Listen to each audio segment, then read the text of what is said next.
cuando me dedicaron. Pero sé que fue el pastor Paul Tucker que me dedicó. Y porque me lo ha dicho muchas veces. Me dijo, yo te dediqué, así que compórtate bien. Ay, Señor. Hoy en la mañana quisiera hablar sobre qué hacemos cuando estamos en medio de la dificultad y queremos sentarnos, abandonar. ¿Alguien se ha sentido así una vez? Ay, Señor, estás tanto metido en el trabajo, en la obra, en los quehaceres, y luego de repente te choca tan fuerte. Lo único que quieres hacer es escapar. Y ahí vemos muchos que entran a las drogas, al alcoholismo, a una cantidad de vicios, tratando de escapar de algo que les está tocando. Me acuerdo uno de los chicos que estaba en el centro, sus padres se habían separado cuando él era bien pequeño y su mamá estaba con otro hombre, su padre estaba con otra mujer y su padrastro llegó un momento a donde le apuñaló a su madre en su delante, él siendo muchacho. Varias veces le apuñaló, él fue, la llevaron a la mujer, a su madre al hospital, y en el hospital le dieron una lista de cosas que necesitaba para tratar de salvarle la vida a su madre. Él no tenía de dónde, no tenía cómo. Fue a su padre, porque su padrastro ya estaba preso, ya le habían agarrado por intento de homicidio. Fue a su padre real, y su padre le dijo, esa mujer yo no tengo nada que ver con ella. Yo ya tengo mi familia acá. Tú quizá eres mi hijo, pero no tengo nada que ver contigo. Yo tengo otros hijos acá. Ustedes ya no son nada para mí, y no le quiso ayudar. Teniendo la posibilidad de quizá se salve su madre, por falta de la ayuda, su madre murió. Y creyó dentro de este joven una amargura y un dolor, un rechazo y un odio, de tal forma que entró a la droga durante años y años y años. Si han estado por la Plaza 28 y un drogadicto te ha cuidado tu moto, si es un chatito de ese tamaño, probablemente ha sido él. Años y años viviendo en la calle. Llegó al centro de cambiadores de vida. Dios comenzó a hacer una obra en su vida. Comenzó a cambiar su corazón. Enteramos de la historia, sabimos lo que tenía, lo que le había pasado. Y un día mi esposa le dice, tú me puedes llamar a mí, mamá, si quieres. De ese momento, él le conoce a mi esposa como mamá Cindy. Y comenzó a haber un cambio tremendo en su vida. Dios le comenzó a levantar, dar esperanza, restaurar. Pero llegó un momento a donde salió otra vez a la calle. Y en ese momento estaba bien por un rato. Pero luego ya no solo salió a la calle, sino volvió al lugar de donde había salido y comenzó a estar con sus mismos amigos de antes.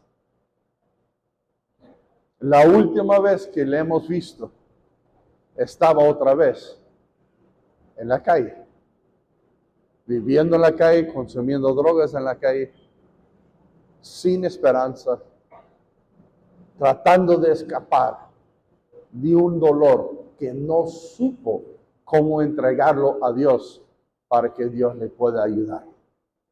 ¿Cuántos de nosotros en un momento u otro hemos tenido un dolor tan fuerte que no hemos sabido cómo lidiar, y ese dolor nos ha causado un sentimiento de querer abandonar? Mire, tenemos tantos ejemplos en la Biblia. El profeta Elí tenía 2 hijos, que trabajaban en la iglesia, profetas. Eran parte de la congregación. Eran los sucesores para el profeta Elí. Sin embargo, vivían en pecado y todo tipo de inmundicia. Robaban de lo mejor que venía del sacrificio y lo que era para Dios. Quitaban lo que querían, fornicaban dentro de la iglesia. Y Elí no hizo nada. Causó un dolor, una tristeza, por razón de toda la maldad que estaba sucediendo. Dios dijo, voy a quitar de la casa de Elí y voy a dar a Samuel. ¿Y sabes qué? Los hijos de Elí murieron en la guerra porque salieron tratando de buscar a Dios de una forma que Dios no acepta. Murieron en la guerra. Cuando la palabra llegó a Elí, ¿qué pasó? Su corazón le chocó, cayó, quebró su cuello y murió. No es el único. Tenemos también Daniel. Daniel le botan a la cueva de los leones. En ese momento difícil en su vida, él tuvo un cambio. Y ese cambio era que en vez de temorizarse por su vida, confió en Dios. En vez de decir, ay, ya me voy a morir, confió en Dios. Y al confiar en Dios, Dios le liberó de una muerte segura. La pregunta es, nosotros hoy en día, cuando nos sentimos rechazados, abandonados, queremos ese sentir de ni siquiera salir de la cama. Mejor me quedo ahí, me tapo con la sábana, a pesar que hace 33 grados afuera. No quiero levantarme. ¿Por qué? Porque no tengo ni ganas de moverme. Si podemos tomar la actitud de Daniel, aunque nos meten en la cueva de leones, confiar en Dios, Él nos va a ayudar. ¿Por qué? Porque vemos que cuando nosotros nos entregamos a ese sentimiento de desesperación, el adversario gana, nuestro enemigo gana. Pero sabes, con Jesucristo todos nosotros somos vencedores. Dice la palabra de Dios que ninguna prueba vendrá a nosotros que no podemos soportar. Porque con cada prueba Él abre el camino para que podamos resistir y escapar.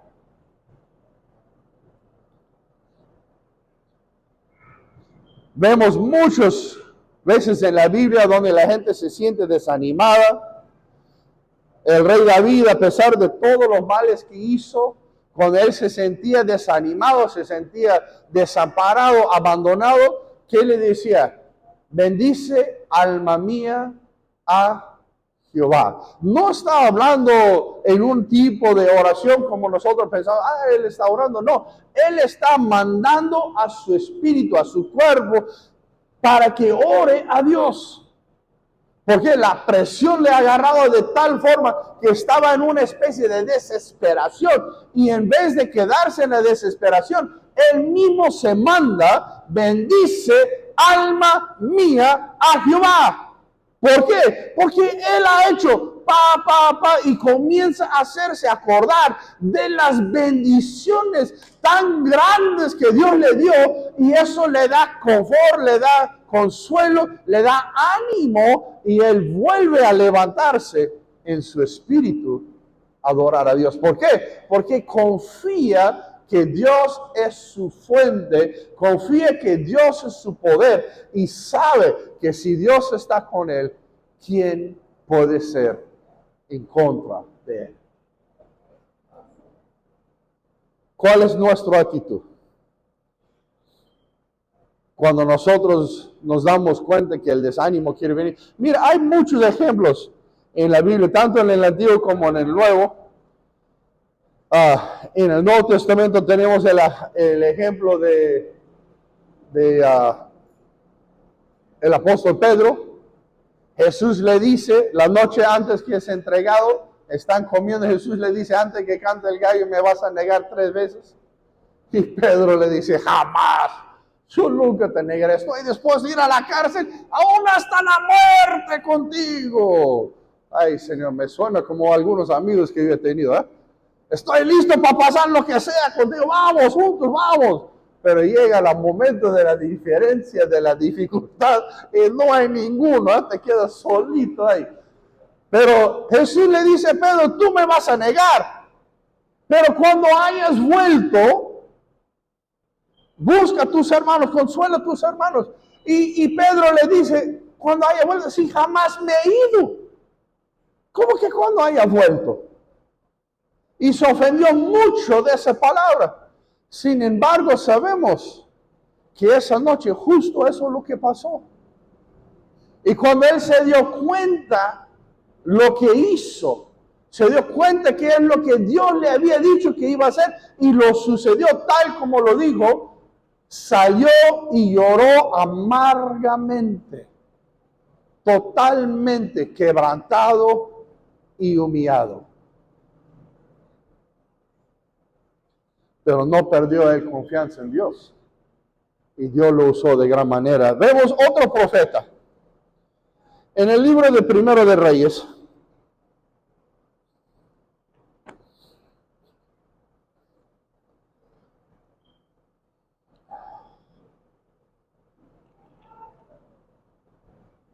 Este profeta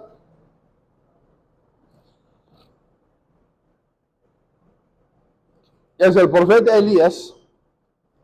Vemos en el capítulo 17, a donde el profeta Elías le dice al rey que no va a llover hasta que yo lo diga. Ni siquiera, ¿cómo se llama eso? ¿Granizo? No es granizo. La gradúa, eso. Garúa. Palabras nuevas para mí, pues. Garúa. Parezco un bebé, ¿eh? Como eso que estábamos dedicando. Ay, Señor, perdóname. Y esto está en vivo, ¿eh? Entonces, nada cayó. Ninguna gota de agua. Y Dios le dijo al profeta, anda a la quebrada, yo te voy a alimentar con los cuervos y ahí vas a tomar agua de la quebrada. Fue la quebrada, la quebrada se secó. Dios le mandó que vaya a un pueblo donde una viuda fue y le dice a la viuda, dame un pan, dame algo que tomar. Y la viuda dice, estoy recogiendo los últimos palitos, el último pancito, mi hijo y yo comemos y morimos. No queda más. ¿Y qué dice el profeta? Dame a mí primero. Ay, Señor, qué hombre. Pero ella le da y Dios hace un milagro. La harina nunca se acabó y el aceite nunca se secó durante todo este tiempo de sequía. Y acá vamos a tomar la historia a donde ya el profeta había regresado, había hablado, habían hecho el altar, el fuego de Dios consumió el altar de Dios, los profetas de Baal ya fueron asesinados, vino la lluvia y corrió más rápido que los caballos del rey y llegó al pueblo antes que el rey, antes del caballaje del rey. Llegando al pueblo, el rey le cuenta a la reina Jezabel, y ella se ofende, se enoja de tal forma que le amenaza al profeta con matarlo. Ahora, pregunta, si Dios te acaba de usar y con tu palabra se ha cerrado el cielo más de 3 años, ni una gota de agua, has hecho un altar, los profetas de Baal han hecho un altar, ellos han danzado, han gritado, se han cortado, han hecho todo para que Baal haga algo y no sucedió nada. Tú has mandado inundar tu altar con agua, de tal forma que nunca pudiera prenderse fuego. Has hecho una oración al Dios Todopoderoso y el fuego del cielo bajó y consume el sacrificio. No solo el sacrificio, sino toda la agua y todas las piedras del altar. No quedó nada. Todo fue consumido por el fuego de Dios. Y a través de ese milagro, todos los profetas de Baal fueron matados. ¿Cuántos cientos? Y llegas corriendo antes que los caballos del rey y escuchas del palacio que una mujer reina, Jezabel, te amenaza de muerte y huyes por tu vida. No me parece lógico. Si Dios le acaba de usar de tal forma, ¿por qué no le dijo, está bien, me quiere matar, ven, acá estoy? Vamos a ver si Dios manda fuego y que consuma a ti también. Pero no. Huyó de miedo. ¿Qué pasó? ¿Qué pasó a este tremendo hombre de Dios? ¿Qué le pasó? Lo que le pasó es que dejó su guardia bajar y dejó el miedo entrar. Tenemos dos respuestas en cada oportunidad. Cuando el enemigo nos ataca, tenemos dos respuestas. Podemos decir como David, alma mía, bendice a Jehová, alma mía. Podemos mandarnos a orar, a buscar a Dios. Exigir, aunque no lo sintamos, aunque no lo queramos, y hacernos recordar de las grandes maravillas de Dios. O podemos hacer como este profeta, a pesar que Dios le ha usado de tan gran manera, perdió en un momento el equilibrio, perdió en un momento su confianza en Dios, y por una pequeña amenaza, huye. Y vamos a ver hasta dónde le llega en 1 de Reyes capítulo 19.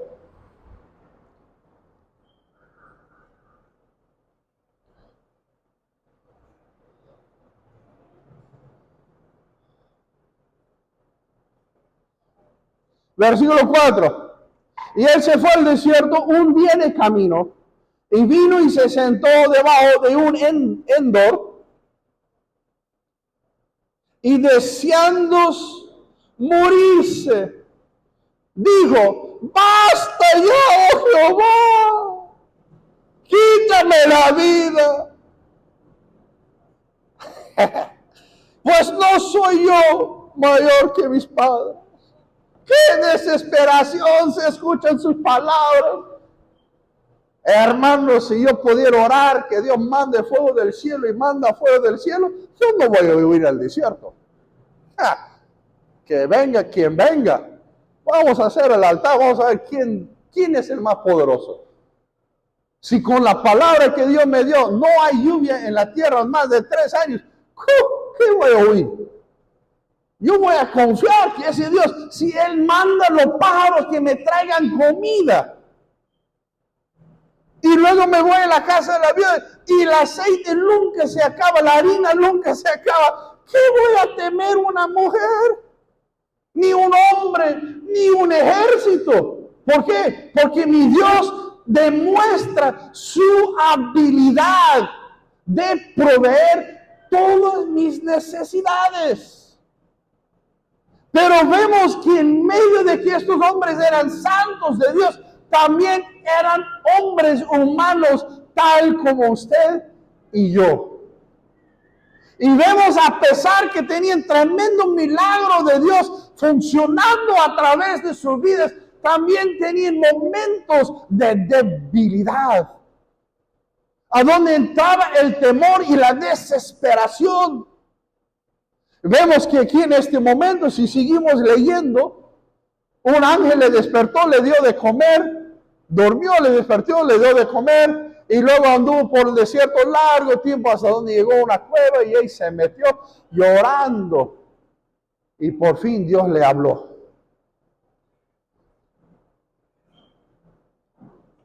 No podemos dejar que la desesperación toque nuestras vidas.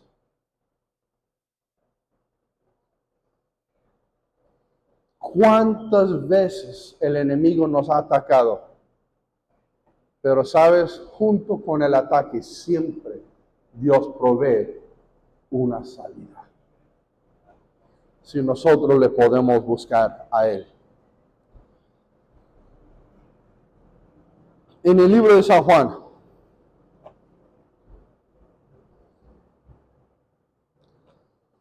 San Juan capítulo 6.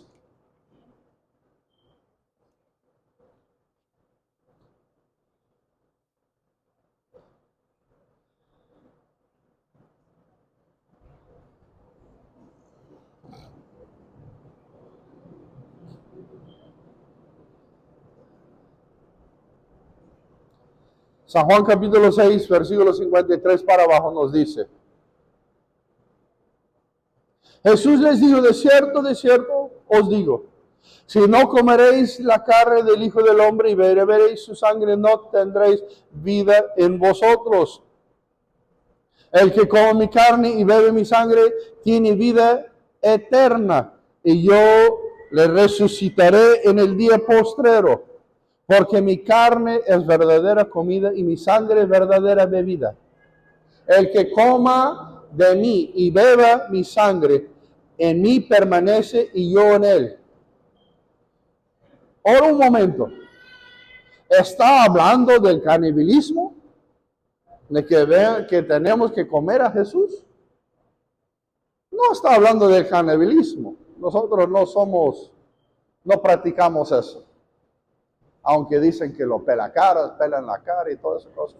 Pero nosotros no practicamos eso. Como cristianos no somos caníbales.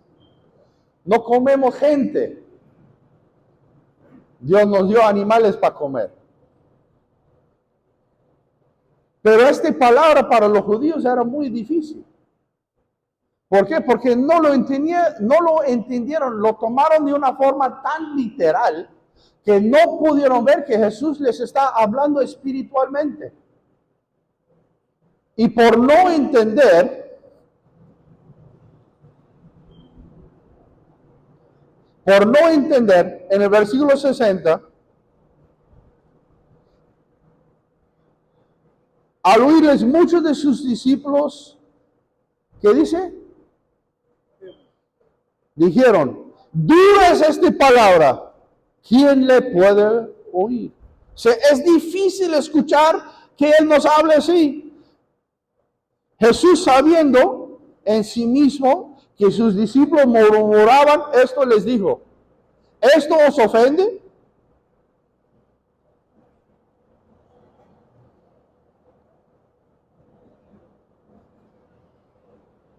¿Cómo es que la palabra de Dios a veces es duro para escuchar?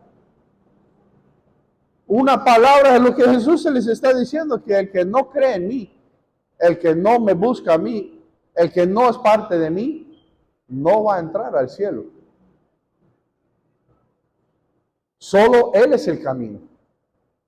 Pero ellos lo tomaron de una forma literal y les era difícil creer y estaban peleando si es verdad o no que este es el Mesías de Dios. Versículo 63, el Espíritu es el que da vida, la carne para nada aprovecha. Las palabras que yo os he hablado son espíritu y son vida. Jesús mismo les está diciendo que está hablando de cosas espirituales. Pero hay de algunos de vosotros que no creen, porque Jesús sabía desde el principio quiénes eran los que no creen y quién le iba a entregar.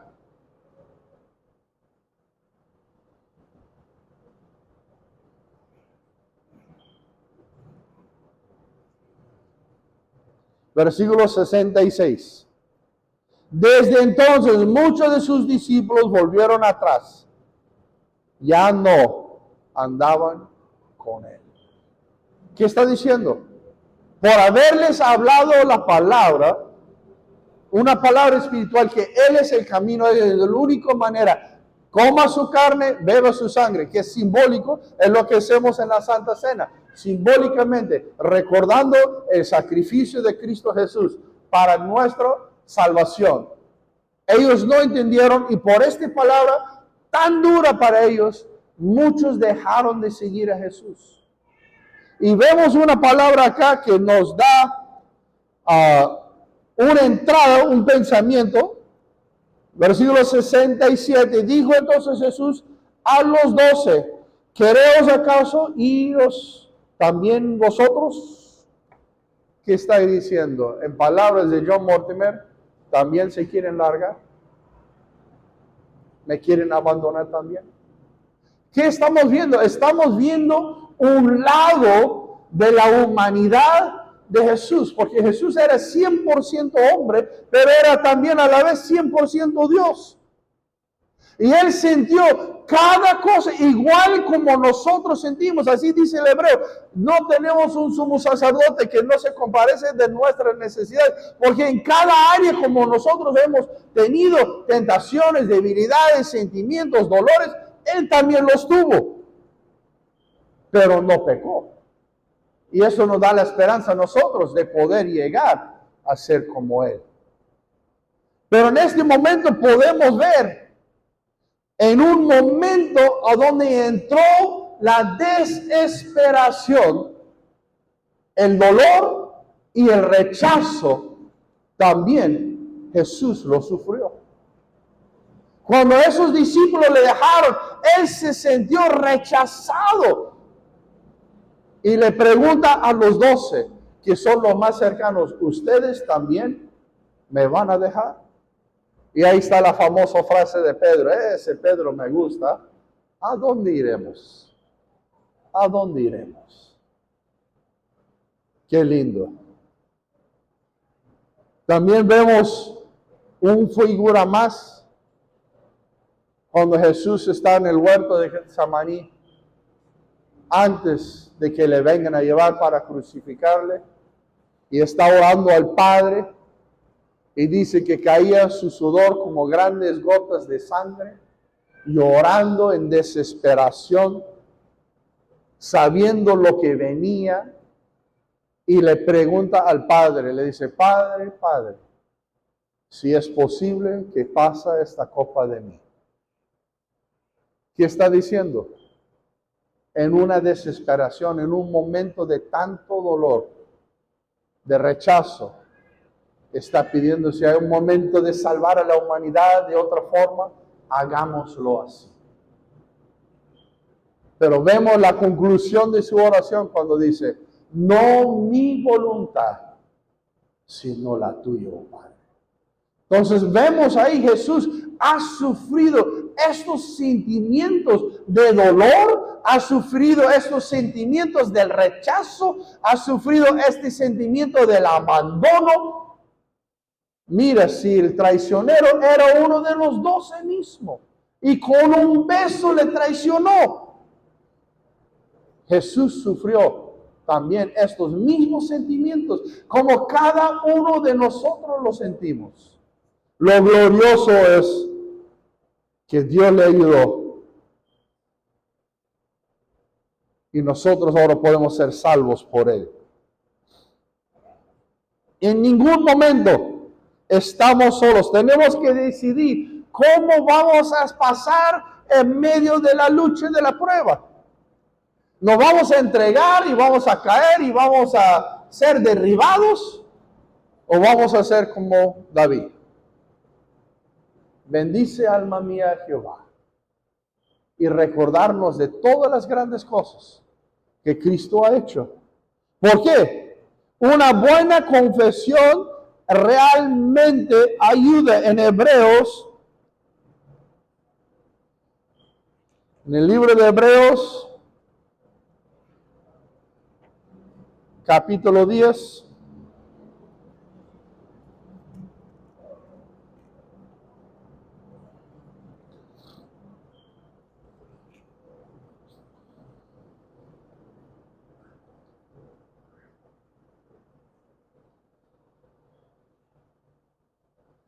Versículo 23, Hebreos 10, 23. Mantengamos firmes, sin fluctuar, la profesión de nuestra, ¿qué? Esperanza. Porque fiel es el que ha prometido. Mantengamos fiel nuestra fe en la esperanza. Hermanos, una buena confesión ayuda. ¿Por qué? Como el rey David, él se manda a sí mismo. Bendice a Jehová, alma mía. A mí, ¿qué me dicen? Mucha gente cree que es una simple oración. Yo no, yo creo que él está en un momento de desesperación y él se está mandándose, haciéndose acordar quién es su Dios, quién es su proveedor, quién es el que le ha bendecido, quién es el que le cuida, quién es el que le guarda. Y es necesario que nosotros también hagamos lo mismo. En segundo de Timoteo,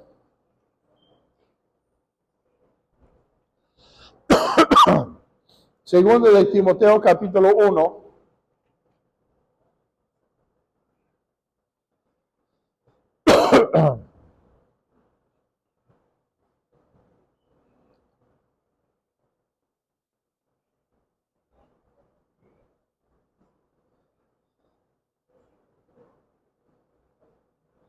versículo 13. Retener la forma de las santas palabras que de mí oísteis, en la fe, en el amor, quien es Cristo Jesús. ¿Qué es en Cristo Jesús? Tenemos que mantenernos en lo que sabemos que es la palabra de Dios. ¿Sabes el enemigo que dice la palabra de Dios? El enemigo viene para hurtar, matar y destruir. Eso es su tarea. ¿Cómo nosotros vencemos? Con la palabra de Dios. Mantengamos firmes nuestra confesión de fe. Mantengamos firme la palabra de Dios en nuestros corazones, en nuestras mentes. Oremos sin cesar para mantener firmes nuestro testimonio siguiendo a Dios. Primero de Tesalonicenses, ahí cerquita, capítulo 5.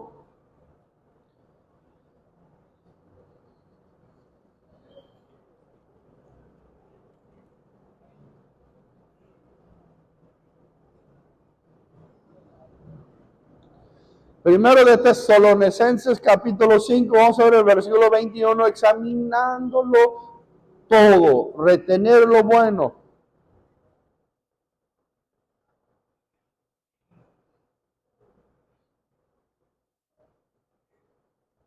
Tenemos que ver todo lo que está en nuestro alrededor.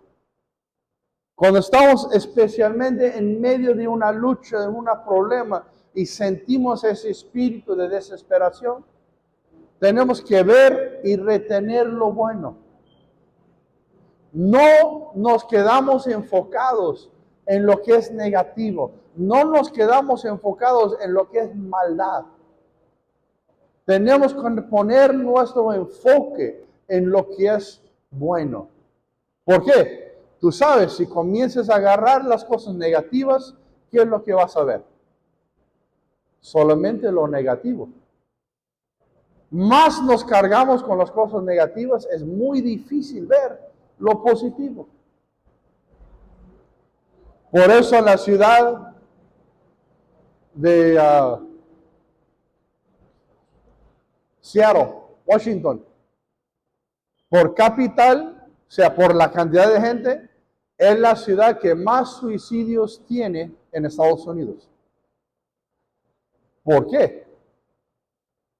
Y han demostrado la estadística, llueve más de 300 días al año. Están en un bosque de lluvia. Y esa ciudad está siempre nublado y hay un espíritu de depresiva en ese lugar. Casi nunca se ve el sol. En el invierno en mi tierra, en Wisconsin, también sufre lo mismo. Algunos le dicen fiebre de casa. O sea, fiebre por estar en la casa o en cabin fever. Fiebre de cabina, de estar en la casa. ¿Por qué? Porque en el invierno por el frío, 18, 20 grados bajo cero por semanas. Nunca subes más de cero durante 3, 4 meses. Estás hablando menos cero, 24 horas al día. Y esos tiempos que llega 20, 30 grados bajo cero, nadie sale a trabajar. A veces no hay sol por semanas. Todo está así como entre claro y oscuro, así como un color gris. Por más fuerte que esté el sol, tú no lo ves. Y entra una especie de depresión. Porque Dios no nos hizo para estar solos. Dios no nos hizo para estar metidos a las escondidas. Dios nos hizo para tener relación y comunión.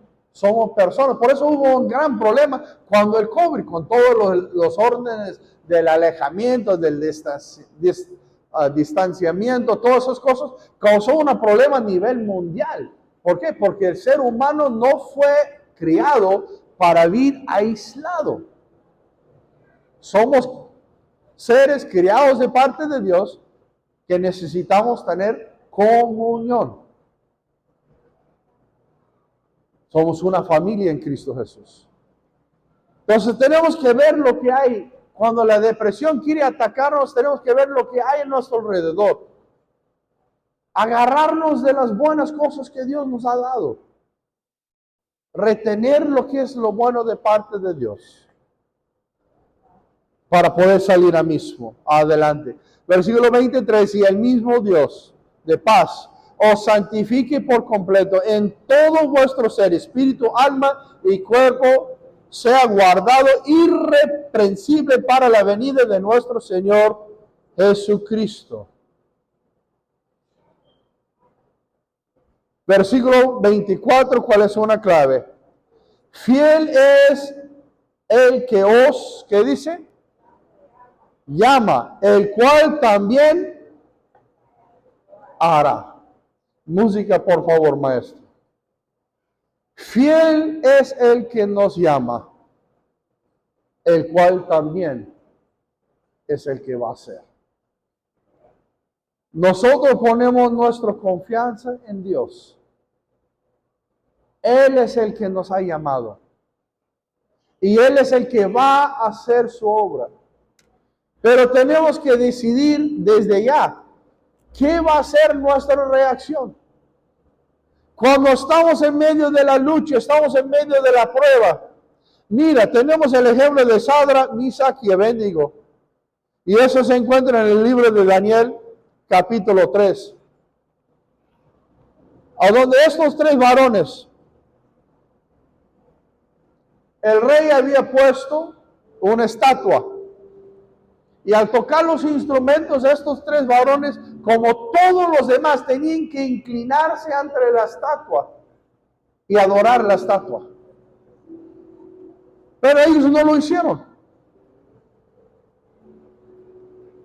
Cuando nosotros estamos en ese momento de decisión en la vida, nos vamos a arrodillar ante la circunstancia, ante la presión, vamos a dejar que la depresión nos domine, o vamos a pararnos de pie con Dios y decir como Sadrach, Mesach y Abednego, cuando le dijeron al rey Nabucodonosor, le dijeron: oh rey, nuestro Dios nos librará de tu mano.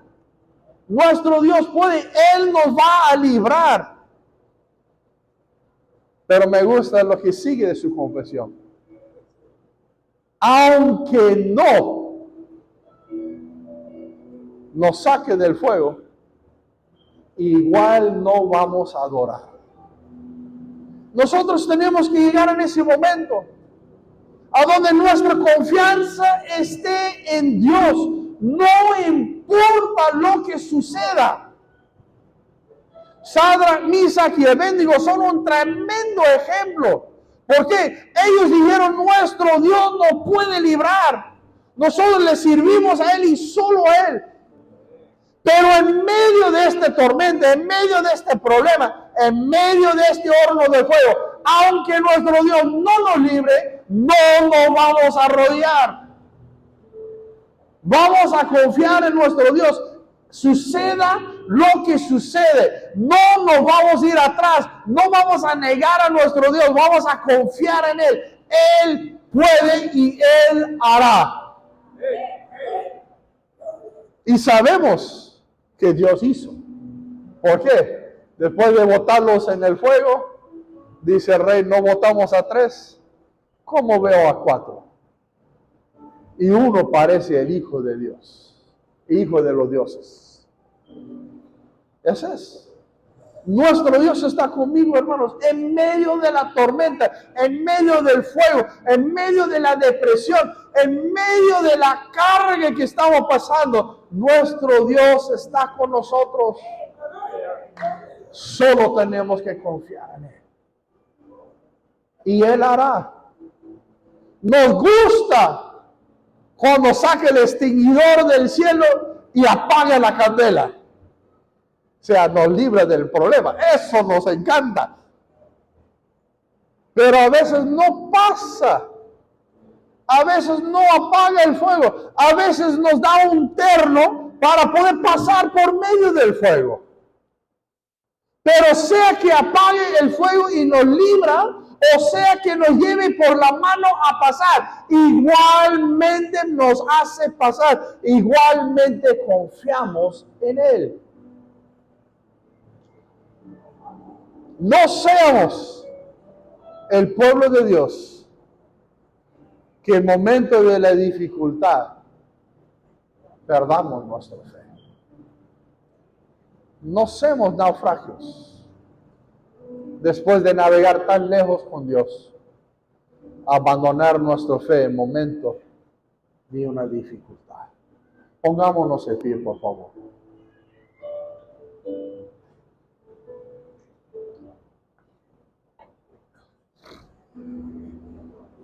El día de ayer estábamos ayunando hasta la 1 de la tarde. Un grupo había ido a Santo Tomás a la iglesia. Este tipo de actividad me gusta. ¿Por qué? Porque nos da la fuerza, nos fortalece nuestros espíritus, nuestras almas, para que cuando viene la prueba, viene la lucha, podemos estar firmes. Daniel fue metido a la cueva de los leones. ¿Por qué? Porque él oraba a Dios. No le encontraron ninguna falta, solamente él oraba a Dios. Usaron eso para meterle en la cueva de los leones. Pero ¿sabes qué? Porque él oraba a Dios, tenía relación con Dios y Dios le libró. Sadrach, Mesach y Abednego fueron hechos en el horno de fuego. ¿Por qué? Porque confiaban en Dios y no querían doblar rodilla a los ídolos. Pero por tener esa relación tan fuerte con Dios, a pesar que los echaron en el fuego, Dios los libró. Hermanos, hermanas, nuestra relación con Dios hoy determina nuestro éxito con Dios mañana. Si nunca oro hoy, el día de mañana aparece el enemigo, soy presa fácil porque no conozco quién es mi Dios. Pero si a través del ejercicio de la fe, trabajo, busco a Dios, tengo una relación fuerte con Dios, venga lo que venga, puedo pararme firme sabiendo que mi Dios todo lo puede. Y eso me da a mí la confianza de poder decir, todo lo puedo en Cristo. ¿Por qué? Porque Él me fortalece. Todo lo puedo en Cristo, porque Él me fortalece. Vamos a orar. Si tienes una necesidad, levanta tu mano. Cualquiera sea tu necesidad, quizás te sientes que estás en medio del fuego. Quizás sientes que un diluvio está viniendo contra ti y no tienes cómo salir. ¿Sabes? Si Dios hizo el arca para Noé, Dios hará una arca para usted para que pueda pasar por el diluvio que está viniendo contra tu vida. Dios salvó a Sadra, Misael y Abednego, mandando a Jesús mismo en el medio del fuego. Él también vendrá y estará contigo en medio del fuego que tú tendrás que pasar. Así que oramos, Señor Jesús. Gracias porque eres real. Gracias porque vives en nuestro ser. Gracias porque somos tus hijos y tus hijas aquí en esta mañana. Y te pedimos, oh Dios, como tú libraste a Sadra, Misael y Abednego, como tú libraste a Daniel, como tú estabas con Noé en el arca. Confiamos en ti. Y te pedimos, oh Dios, que aumentes nuestra fe para confiar en ti. No importa cuán grande sea el diluvio, no importa cuán ardiente sea el fuego. Si confiamos en ti, ni siquiera los leones nos van a tocar. Porque tú eres nuestro Dios. Aunque tengamos que pasar por medio de la dificultad, tú nos librarás. De tu forma, en tu poder, con tu mano, tú nos librarás. Así que en esta mañana nos rendimos a ti. Te entregamos todo nuestro ser, todo nuestro cuerpo, nos rendimos a ti, sabiendo que tú vas a hacer en nosotros tu obra. Ayúdanos, oh Dios, seguirte a ti y solo a ti. En el nombre de Jesús pedimos. Amén y amén.